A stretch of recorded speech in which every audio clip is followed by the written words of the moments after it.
Livro de Mateus, episódio 5. Jessé gerou ao rei Davi, e o rei Davi gerou a Salomão, da que fora mulher de Urias. Mateus 1,6.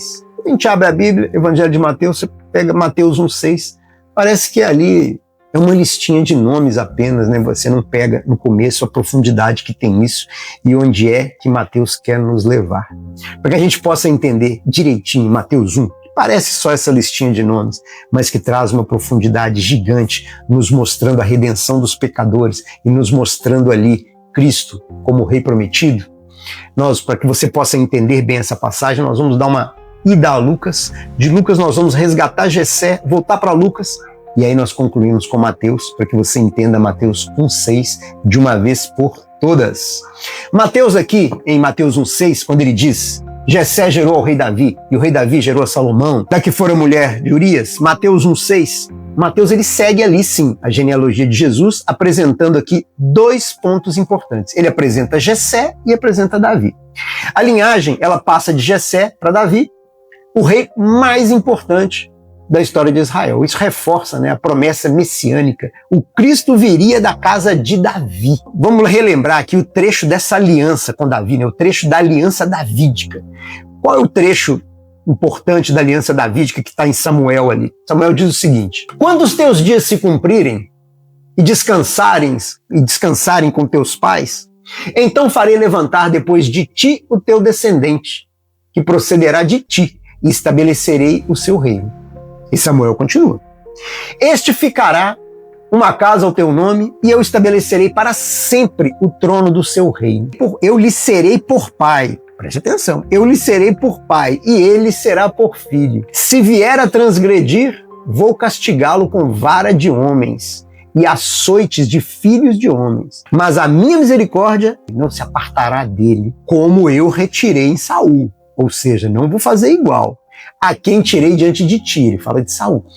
Para a tua casa e o teu reino serão firmados para sempre diante de ti. O teu trono será estabelecido para sempre. Isso está em Samuel, 2 Samuel 7, de 12 a 16. É o que Samuel nos diz. Ele nos traz essa aliança davídica, esse trecho conhecido como aliança davídica. Deus promete a Davi que... Quais são as promessas que estão na aliança davídica? A sua descendência continuará no trono. Primeiro, cumpriu em Salomão, que construiu o templo. Ele fala também da promessa eterna. Mais do que Salomão, a profecia aponta para o Messias, descendente de Davi, cujo reinado será eterno. E ele fala também da correção e misericórdia. Aos descendentes imediatos de Davi, Deus promete disciplina, varada de homens, mas também assegura a sua graça. Assegura que a sua graça não se afastará, como aconteceu com Saul. Ele também promete o trono eterno. Cumpre-se plenamente em Jesus, chamado Filho de Davi, cujo reino não terá fim. Ok? Entendida a aliança davídica, a promessa que Deus fez a Davi. Vamos o que tem em Lucas, o que é que Lucas nos aponta. Este será grande e será chamado Filho do Altíssimo. Deus, o Senhor, lhe dará o trono de Davi, seu pai. Ele reinará para sempre sobre a casa de Jacó, e o seu reino não terá fim. Isso é Lucas 1, 32, 33. Essas palavras, elas foram ditas pelo anjo Gabriel a Maria, anunciando o nascimento de Jesus. Filho do Altíssimo. Jesus é reconhecido como o próprio Filho de Deus. Ele não é apenas um descendente humano. Trono de Davi. Retorna a promessa feita, como nós dissemos em Samuel. O Messias viria da linhagem davídica, legitimando Jesus como cumprimento da aliança. E ele reinará para sempre. Diferente dos reinos humanos, o seu reino é eterno, confirmando a profecia de Isaías. Observa em Isaías essas duas passagens que eu vou falar agora. Eu disse que nós começamos em Mateus, passamos em Lucas. Vamos beber dessa água de Isaías para poder voltar a Mateus. Olha essas duas passagens de Isaías apontando Jesus como o rei prometido. O que Isaías fala? Porque um menino nos nasceu, um filho se nos deu, o governo está sobre os teus ombros, e o teu nome será Maravilhoso Conselheiro, Deus Forte, Pai da Eternidade, Príncipe da Paz. Para que se aumente o seu governo e venha a paz sem fim sobre o trono de Davi, e sobre o seu reino, para o firmar e fortificar com juízo e com justiça, desde agora para sempre. O zelo do Senhor dos exércitos fará isso. Isaías 9, de 6 a 7. Então, essa é a primeira passagem de Isaías remetendo Jesus como rei prometido. E a segunda passagem que Isaías traz com essa comprovação para a gente, ele diz: do trono de Jessé sairá um rebento, e das suas raízes um renovo frutificará, uma renovação. Repousará sobre ele o Espírito do Senhor, o Espírito de sabedoria e de entendimento, o Espírito de conselho e o Espírito de fortaleza, o Espírito de conhecimento e de temor ao Senhor. Deleitar-se no temor ao Senhor. Você não julgará segundo a sua vista, você não julgará segundo os seus olhos, nem repreenderá segundo os seus ouvidos, mas julgará com justiça os pobres e decidirá com equidade, com equilíbrio, com igualdade, a favor dos mansos da terra. Ferirá a terra com a vara da tua boca, e com o sopro dos teus lábios você matará o perverso. Isaías 11, de 1 a 4. Em Isaías 9, foi o primeiro trecho que nós falamos, a profecia é clara sobre o Messias. Ele é ao mesmo tempo humano, um menino nos nasceu, e divino, Deus forte, Pai da eternidade. O seu governo será eterno, estabelecido sobre o trono de Davi. Para quê? Trazer paz e justiça.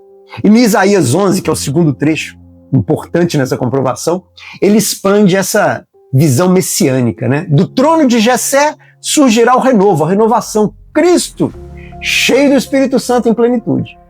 O seu reinado será caracterizado por, olha como é a característica do reinado desse que está vindo, por justiça e transformação radical, não é mais ou menos não, e transformação radical. Até a natureza será pacificada. Isso simboliza uma restauração total, né? Além disso, não apenas Israel, mas todas as nações buscarão a raiz de Jessé. Ou seja, o conjunto desses textos que nós falamos, o conjunto desses textos mostram que Jesus é o rei prometido da linhagem de Davi, cheio do Espírito de Deus, cujo reinado trará paz, justiça e reconciliação universal. Podemos então voltar ao que dizia Lucas, casa de Jacó. Ele refere-se a todo o povo de Israel, mas também inclui aí, espiritualmente, todos os que creem, os judeus, os gentios. Lucas, ele mostra que Jesus é o cumprimento pleno da aliança com Davi. Ele é o rei prometido, cujo reino é eterno e universal. Assim, esses textos, ele é a base da esperança messiânica de Israel. Ele conecta, esses textos que nós falamos, eles conecta diretamente o Antigo Testamento com a genealogia de Jesus em Mateus 1, que é onde nós estamos.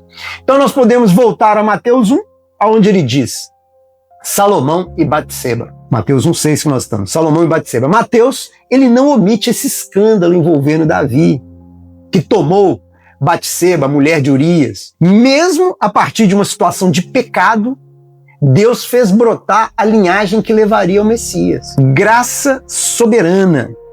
A menção explícita do pecado mostra que a genealogia de Jesus ela não é formada por pessoas perfeitas. Não é nem nunca foi, nós vemos isso em todas as passagens.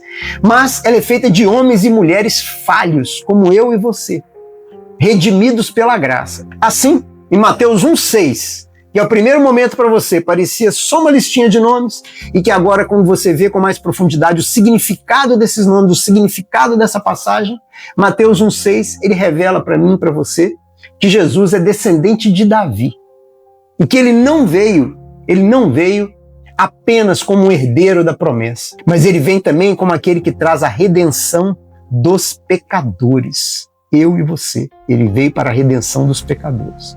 Mateus 1,6.